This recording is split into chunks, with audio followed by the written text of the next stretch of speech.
What the heck is the BRRRR method of real estate investing? Stick around to find out.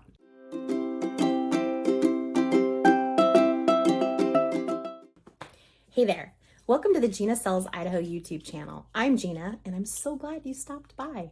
Today, I'm giving you an insider tip, sort of, into real estate investing.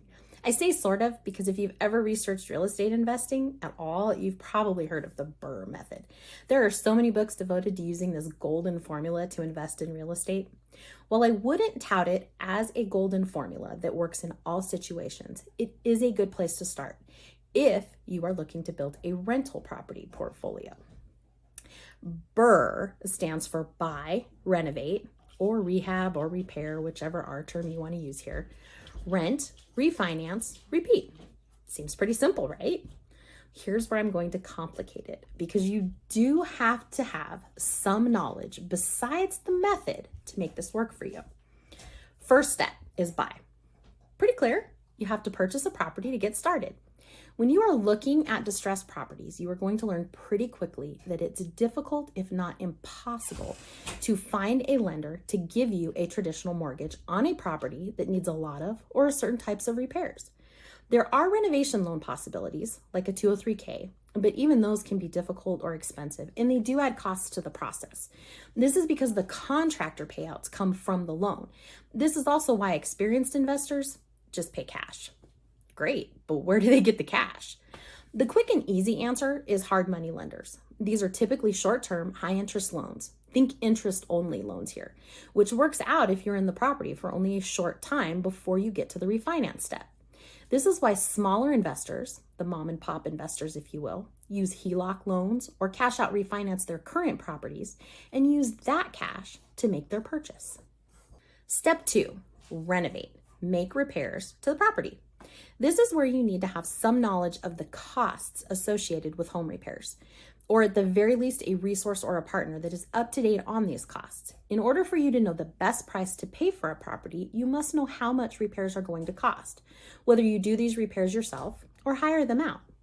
You can get some quick bids over the phone, but the time it takes to get those bids back could cost you the property you're looking at because someone else gets it under contract while you're waiting. Distressed properties do sell pretty quickly when they are priced right. You can also put in an offer with an inspection contingency that gives you more time here and then renegotiate the price when those bids do come back. Understand though that experienced investors will waive contingencies. What? Did I just say don't get an inspection? No, I did not. Here's my secret. Do your research prior to looking at the property. Before I step foot on a property, I know the ARV or after renovation value of the property. I take my inspector to the viewing and I let him inspect while I'm making notes of what the property needs, what makes it desirable, and any negatives about the property. Then we compare notes to come up with an offer price. Step 3, rent. Once the property is renovated, get a lease in place. You don't have to, but if you do this step before refinancing, you can send the lease to your lender and that monthly rent counts as income towards your approval for the mortgage. Step 4, refinance. Super important detail here. Your lender will only refinance 80% of the market value of the property. We'll do some math here in just a minute, but you should find and use a mortgage calculator to help you figure out your offer to purchase a property. It comes in handy. Finally, step 5, repeat. Hopefully this all worked out great for you and you want to repeat it to build your real estate investment portfolio. Now let's do some math to see how this would work in the real world. Somehow you managed to come up with $300,000 in cash and you found a fixer property that is asking $300,000. After your research, you conclude that the ARV or after renovation value is $400,000 and that the projected rent is $2,000 a month. You grab your expert or inspector or both and you visit the property with permission, of course, never trespass. You determine that the property needs about $30,000 in repairs. 80% of $400,000 is $320,000. So I know that I can only get the cash out of this property up to $320,000. There are also some fees in there, but I'm trying to keep this simple. So if I can only refi $320,000 and it's going to cost me $30,000 in repairs, my highest offer right out of the gate is only going to be $290,000. But You need to visit your favorite mortgage calculator and find out that the mortgage payment on $320,000 at the current interest rate of 6.5% is about $2,000 a month. Now, you might be thinking, wait a minute, that means I'm not making any money off this deal. Well, this is how rising interest rates are affecting all of our plans for homeownership and investing. This is also why you need to switch up this formula to make it work for you. Run the numbers at a different purchase price.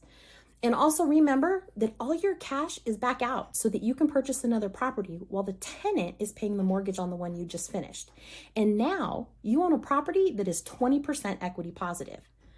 Sellers are much more willing to negotiate right now, especially when they are distressed.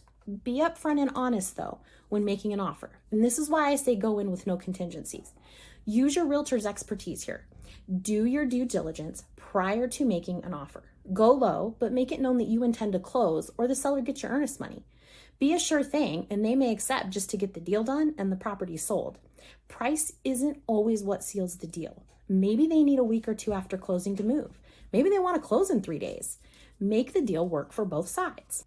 Thank you for taking the time to watch this video. I hope you learned something useful about Idaho real estate investing. If you have any questions, please reach out. Don't forget to like and subscribe for more Idaho real estate content. Thanks for watching.